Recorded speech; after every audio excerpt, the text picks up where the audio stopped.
I am 8 years old and I live in a village in Thailand. I love to have fun and play with my friends. Lately though, I haven't been able to play as much. I've been feeling very weak, and there are days when I get very sick. I'm not so hungry, and it's been a few days, I think, since I have eaten. I don't understand. I find my mom crying all the time. Is something happening to me? What's going on? Mom came home one day and told me we were going to an event that night. I hadn't left the house in a long time because Mom says it's better for me to stay at home, but that night she wanted me to go with her. It wasn't easy walking to the event.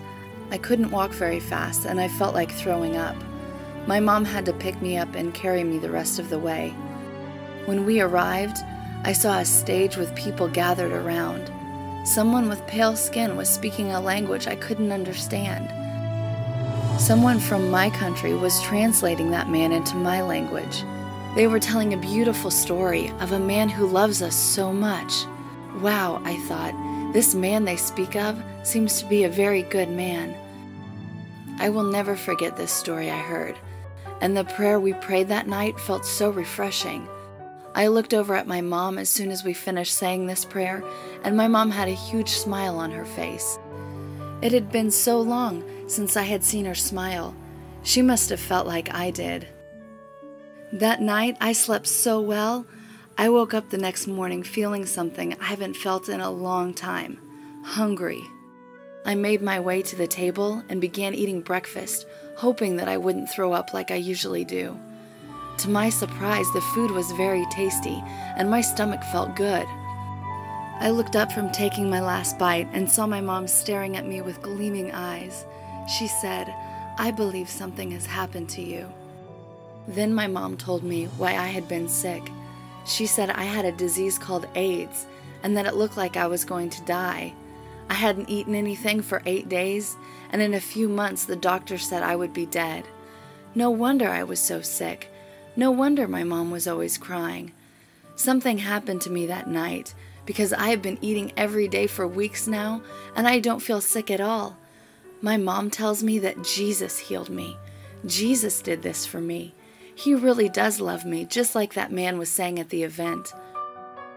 After that day, we started going to a place every week where we heard more about this man, Jesus, who is the Son of God.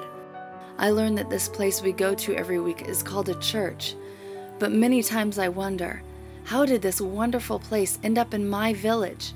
How come these people came where I live to tell us about Jesus? One day I asked my mom, and she told me that another church from the United States, called World Outreach Church, gave us money for this church to be here. Really, Mom? They would do that without even knowing us? She said, "Yes, honey, this is how much these people love God." Oh, how I wish I could tell them about me. I want them to know how I was healed of AIDS, and I'm not going to die. I would not be alive if they wouldn't have sacrificed to bring me Jesus. I wish I could tell them if they were here, I would say thank you. Thank you for giving so that I could live, not just here on the earth, but also I can live for eternity with Jesus. I want to tell everyone in my village about him. Perhaps we could also be like that church in the United States and give so that other people can know Jesus. I hope they know. I hope they know to keep bringing Jesus to the nations of the world. Thank you.